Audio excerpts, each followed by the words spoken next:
In Isaiah 45, the pagan Darius was called Yahweh's Messiah, an imperfect man, pagan. Nevertheless, he was a Messiah figure in salvation history. Donald Trump is baptized, and I think that the Lord can very much use him to bring America back to its roots. I'm sure we both, I know I get accused of, he's just into conspiracy theories. The conspiracies are real. Sorting through what is just a crazy theory and what is reality, that's tough. We've got a lot to talk about today. The Trump assassination attempt on Saturday was big news. It still remains big news. Today, we're going to be talking with Father Jason Charron about his participation there. He gave the invocation prayer at this Trump rally. Bishop Joseph Strickland is going to be our guest on this hour as well. By the way, my name is Joe McLean. I host a radio program called A Catholic Take, where we look at the world through a Catholic lens. I'd love for you to hang out with us. If you like it, give it a thumbs up and let us know what you think in the comments below. Next month, August the 24th, in Niagara Falls, the Buffalo area, I am so honored and privileged to come and hang out with not only you, but Bishop Strickland, Raymond DeRorio, Candace Owens, Father Mateg, Mother Miriam, producer Jake, Jim Havens, and the whole team. And it's going to be an exciting conference, and it's also going to be a gala dinner. We want you to come hang out with us. If you go to thestationofthecross.com, you can click on the banner there, and you can find more information about the event. Of course, the big breaking news over the weekend was the attempted assassination at the Pennsylvania Trump rally. Father Jason Charron is joining us now, who was there and said the opening prayer. You said in your Pints with Aquinas video that you did, the live stream you did, you talked about the connection to Fatima. As you were leaving, because you had to leave early, so as you were trying to leave, you actually made a statement to about 20 people or so about the potential of what could happen there. It was almost like a premonition, but I think we all can't miss the fact that this happened on July the 13th. What do you see as the connection there?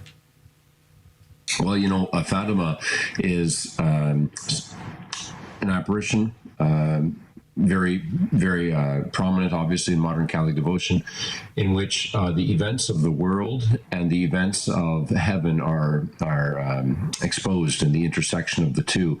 And we see that from the perspective of the Church. We see on May 13th, 1981, with the attempted assassination of John Paul the Great. And I think, yes, what happened on Saturday is the kind of a manifestation of how that same truth is manifesting from the political perspective. July 13th with the attempted assassination of President Trump. I think it plays in with the prophecy, take it or leave it. It's private. You don't have to accept it, obviously, but of the Herman in Rome from about 30 years ago. I think LifeSite News had an article about this Herman in Rome who had a prophecy that Trump would play a role in bringing America back to God again.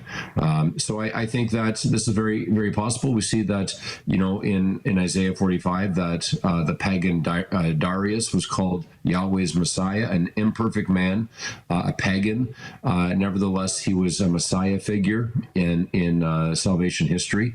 And Donald Trump is baptized, and I think that the Lord can very much use him as a sort of flawed Messiah figure to bring America back to its roots.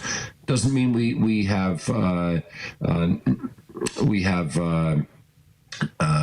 agree with everything on his platform, where we're concerned about some of the rolling back of the pro-life language and the Republican platform recently. But I think I think what it's saying is that there's a role here in salvation history and world history, and God is using him.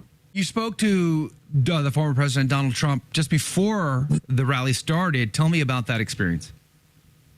Yeah, I very briefly, I'm a Ukrainian Catholic, Byzantine Rite, and so I wanted to thank him for his efforts during his administration to give Ukraine the defensive means it needed to protect its land and families, and he was very grateful for that acknowledgement.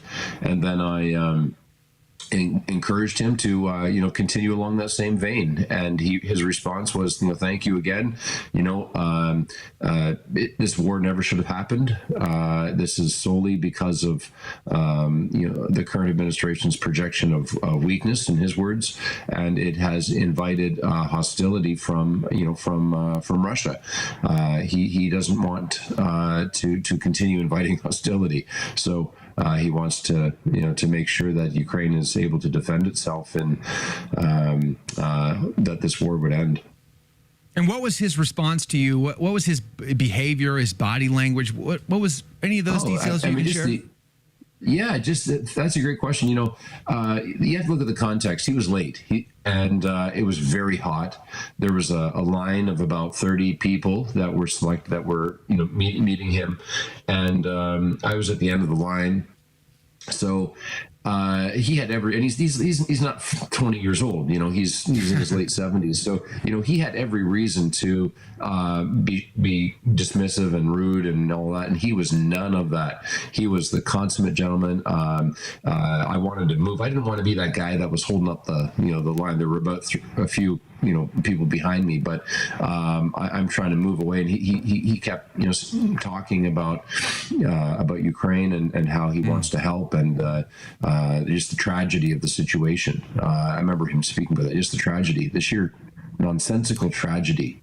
And he was gracious with his time, and very, very gentlemanly. You talked about in your Pints with Aquinas video that this was the spiritual fight of our lifetimes. You talked about that the conflation between the physical and the spiritual combat that we all seem to find ourselves in. Father, I think more and more Catholics today are saying to themselves, the world has gone absolutely bonkers and mad inside the church and even outside the church. And we're seeing it, and a lot of people feel like it's getting worse. Do you see this as something as big as most of us feel like it is? I don't. I'm still processing it. To be very frank, Joe, it feels surreal, and it just doesn't seem like we were part of history. To be completely frank, it really feels like this is something that we just watched a fictional movie unfolding. I know that's not true, but from the perspective of someone who was there, it still feels like I was watching some kind of fiction unfolding. But 2 days later, I'm coming around to see that we are at the center of history, and this is a turning point. And I think that what we are living in is the intersection of the divine and the human, the physical, the metaphysical, and we're living at a point which is divided by millimeters. And these millimeters are the things upon which history turns and revelation is revealed. This is where we are, and we have no other choice but to be saints or swine. God has placed us at this intersection of the two, and there can be no third option. There is no third option. It's radical holiness, in which we rise to the occasion, or we conform to the mediocre gray that everyone else is doing, and we become swine. A lot of people are questioning the security plan and the security detail of the event. A lot of people are wondering how it's possible that a 20-year-old climbed to the top of a white roof and crawled around, even though he was seen by witnesses and cops actually confronted him. What was your feeling being there amongst the Secret Service and the security that was there? Did you feel secure? Did you feel like things were locked down, or how did you feel? Yeah, I felt secure. And there were checkpoints were secure. There were many Secret Service agents. I felt secure. There were snipers on the roof, but in hindsight, as I'm talking to my parishioners who were there, and you see videos online, you realize that there were so many breaches of basic security, like this close building 150 yards away that had no sniper on it. You see the interview with the man from the BBC who saw the sniper climb up there with a gun and starts yelling at the Secret Service agents, to get the guy, and they kind of shoo him away. And you see the snipers on the roof pointed at the guy and they don't shoot. I think they're waiting for clearance. I'm interpreting this. They're waiting for permission before they can engage the would-be assassin. All of these things, it just baffles the mind. And it frankly feeds the the grist mills of those who think it's a conspiracy it's an inside job to remove Trump. It feeds that. It feeds those conspiracy theories. But it's peculiar, at the least, that he could get up on a roof so close to Trump that police and Secret Service were not able to engage him until it was really too late. Very peculiar. You also mentioned this, I think, in your Pints with Aquinas broadcast, and that was you feel like there could be an attempt on Biden's life in the very near future. Can you tell me about that? Yeah, we have to realize that we're living in the context of the Marxist century. The 20th century was the century of explosion of Marxism, political, educational, cultural, and this is the tactic of the Marxists, is murder, because they follow the father of lies. And so I see, being Ukrainian Catholic, the hand of Marxist ideology and praxis in many of the events of our world. And I would not be surprised if these same people who employ Marxist ideology in their economic and social platforms also employ it in their practical approach to the current American political situation. And that often means, resorting to double assassinations. So I hope it doesn't happen. Praise God, it doesn't happen. And it didn't happen with Trump, but I could see them resorting to such evil tactics again.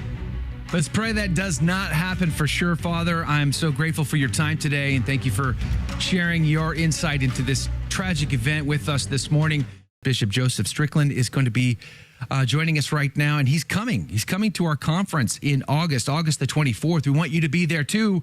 Go to thestationofthecross.com, click that banner for the details, get signed up today, and come hang out with Bishop Strickland and the rest of us. I want to get your initial reaction to the news when you heard it. Well, tragic, confusing, and sadly predictable. I guess those three words would be, some of the words I would use with that whole. I was on a plane. First thing I saw, your phone re-engages, and I see all of this. It's a terrible thing for the nation, for Donald Trump as a man, for his family, but for the nation as well, and really for the world in many ways, because it just underscores everything you were talking about this dystopian world we find ourselves in. We've got to get back to the truth. It's no joke. It's no game. It's serious stuff. What happened Saturday reminded the nation and the world, hopefully, it does remind us, but it's so easy for these things to slip away and we get back to old bad habits. But we're in a life and death struggle. Really, the metaphor of that we can use with what happened to Trump. I mean, he came so close to death, and we are so close as a human community. We're so close to threats from every side. And so I love your question. Are you ready to meet your maker? That's the question we all need to be asking ourselves. Certainly, we're concerned about the individuals involved, and sadly, certainly the family that's lost a husband and father through his heroic action of protecting them. But just the tragedy of all of it, and it needs to wake us up to the reality that we are all in a life and death struggle, ultimately between eternal death and life. But in the day-to-day that we are still in here, this is where we work that all out. This is where we stand for truth and refuse to compromise, or we get washed away in the tidal wave of hypocrisy and confusion and evil. I mean, we could spend a lot of time talking about the the circumstances of this, but once again, we are in a situation, and I am 65. I'm old enough. I remember when John Kennedy was shot. And did we get the opportunity to really have conversations and deep analysis of the supposed assassin? No. Once again, we find ourselves in the same place. It's all just questions for this man who tragically made these choices to be on a roof, take a rifle up there, and attempt to kill Donald Trump. And in the process, he was killed and others died and others were injured. We will never know. And I believe there are people that know very well what he was doing, what his motivation was. I'm sure we both, I know I get accused of, oh, he's just into conspiracy theories. The conspiracies are real. Sorting through what is just a crazy theory and what is reality, that's tough. And we don't always know. But once again, we find ourselves, I think that's one of the worst aspects of this. Thankfully, it's changed the tone of things. I think it did shock. It's like a shock to the system. I think the election process will be very different, hopefully much more measured and aware that we're all just here temporarily. And we need to be ready to meet our maker, as you said. All of us, from Joe Biden and Donald Trump, all the way down to every single individual mother and father, husband and wife, child and member of a family, all of us need to wake up to the truth. And I hope that that will be one of the takeaways from this event, this tragic event on Saturday. But like I said, the news cycle moves very quickly, as you know, it's your business. But I'm afraid, once again, we will lose the eternal values that we need to be reminded of in this. And we'll get back to the silliness and to the squabbling and to the lying and confusion that seems to be just the norm, sadly, these days. A lot of people have really thought about the connection back to Fatima, this assassination attempt happening on July 13th. Of course, July 13th, 1917, Our Lady, if I'm not mistaken, didn't she show the children the vision of hell on July 13th, 1917? At that vision, so think about all the souls that Our Lady was trying to demonstrate to these children, to say these souls go merrily skipping into hell without the slightest real clue about the gravity of the choices they're making in life. And I couldn't help but see that there is a connection between that and this. How many people are truly prepared, as we said a second ago, to meet their maker? I also want to say that you made me think about St. Paul and his warning to Timothy about the coming man of perdition. What would the world actually look like in order for the great man, the Antichrist, to come onto the scene, to be recognized? The world has to be pretty upside down by that point. So I don't think it's stretched too far to say we should expect things like this, and worse still, if that day is actually going to come, which of course we believe it will. Wouldn't you say that is a fair? It's not conspiratorial to say those things. No, I think it's a consequence of the choices. In many ways, God has given us a beautiful creation. The mess that we're in comes down to human choices. Human beings collectively, and leadership as well. And leadership, that's a huge responsibility, whether it's the leader of a mom and dad in a family or a nation or a church. Leadership is a huge responsibility. And the human choices of leaders is what has brought us here. Some totally ignoring the truth that we know is the truth. Others playing around with that truth and acting as if, well, we can manipulate the truth ourselves. We can't. And I think one takeaway from Saturday's event is the truth comes back to bite us. You can't have this rhetoric of, attacking each other and in confusion and corruption, and expect that things like attempted assassinations don't follow. It's part of the whole reality that has been promoted by bad choices of individual human beings. We live in crazy times. A lot of people are feeling very hopeless, I would say. We're seeing a greater rise in anxieties and depressions in the world today, in the church and outside the church. And then, of course, the Trump rally just accentuates that. What do you say in times like this? When times get really crazy, how do you live?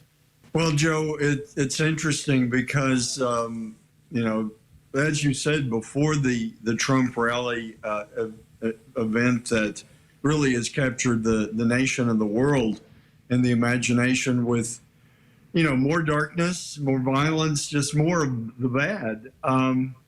Really, things were bad before that. And I guess the general theme that keeps coming back to me is just like Josh Hawley said, as you were talking about his comments about the cave-in my opinion, of the Republican platform. Basically, we're left with both parties anti-life in serious ways. But interestingly, my reaction has been in prayer and in just reflecting on all this. I just had the chance to be in Wyoming, a beautiful part of the country that I'd never seen before. When you're out in nature like that, seeing the beauty of nature, seeing the power of nature, my takeaway is we need to know more clearly than ever the truth, that this is God's creation, that we are not God, that we need to pay attention to all the truth that God has revealed to us, and that we are more and more in peril the more we ignore and play God ourselves. It's that's been my reaction over the past several days with various things that I've read and various events coming from the Vatican or from Washington, or I would say any leadership. I would imagine both of us, I don't know that we've actually talked about this before, but the parallels between the corruption and the brokenness of the government system and the church system are really scary. It's like it's one big mess. And it all revolves around the same basic problems. People ignoring the truth, ignoring God, ignoring how God has created this universe, and acting as if we're in charge and we can change the rules when we wish, we can operate the way we want, and there are no consequences. What we see, I mean, just like with this hurricane that was devastating for a lot of people in a lot of ways, as these storms are, God's in charge, and we need to wake up to that reality, and not in a doom and gloom kind of way, but in the joy of knowing the truth, of knowing what is real. It sets us free. It gives us a glorious day today and tomorrow, a future. Humanity needs to wake up, and sadly, the Catholic Church, which should have the role of being the awakener, she is failing as well. But she won't fail, but she is stumbling seriously because of corrupt leadership. And I think that needs to be called out more and more. The corruption in Washington and the corruption in the Vatican are just disgusting. I mean, this Rupnik stuff, so-called art, it needs to be gone. It needs to simply be gone. And we need leadership that has the spine to say that and do that, instead of all this mealy mouth. I mean, it does make me angry, and I try to pull back from the anger, because anger is not what Christ calls us to. He says, love our enemies. Well, really, Joe, we got a lot of loving to do, because we've got a lot of enemies of the truth. the middle ground is in Christ, squarely on his cross. That's where we have to stand. And just know when all the issues, from whatever facet of society, wherever the confusion comes from, we look to Christ, we look to what he said, not what some prelate of today says. If it contradicts Christ, look back to Christ. If the actions don't correspond to Christ, then look back to Christ. And I think embedded in that, Joe, is a humbling reality, admitting that we all fail to stay centered in Christ as we should. But I was just with a group of great families, faithful Catholics, just enjoying the beauty of Wyoming for a week. And what I encourage those moms and dads to do, stay focused on Christ and do your best to cut through the noise and just stay anchored to the truth. And that's tough. That's tough for parents. That's tough for me as a single celibate man. It's tough for all of us because, you know, it's on my mind for sure. We had some effects from Beryl, nothing like Houston went through and other places. But it's like we're in a hurricane. We're in a storm of confusion and evil, and many people's boats are swamped. You can understand that. People are lost. People are despairing. I mean, I was with a prayer group last night back here in Tyler, and you know, they were talking about a person they had known as a faithful priest, talking about how he'd committed suicide. How does that happen in a world? How does faithful priest and suicide go in the same sentence? And we have to pray for this man that evidently, you know, was overcome by the darkness. I mean, I have no idea of the details, but just like I said, putting that in one sentence, it's tragic because fidelity to Christ is the opposite of devaluing your own life or anyone else's. And it's like, you know, we're both accustomed to Texas heat in the summer, and it's just getting hotter all the time. And it's not just the temperature outside. Did you like that video? It's okay. You can admit it. It's perfectly fine. Hey, we cover the big stories of our day, from inside the church to outside the church to all points in between, and we do it from a Catholic perspective. It's called A Catholic Take. It's a radio program Monday through Friday. We live stream it right here on this channel, by the way, so make sure to subscribe, like, and share. We would be very grateful to you. And don't forget, you're going to want to watch this video right here because you don't want to miss anything.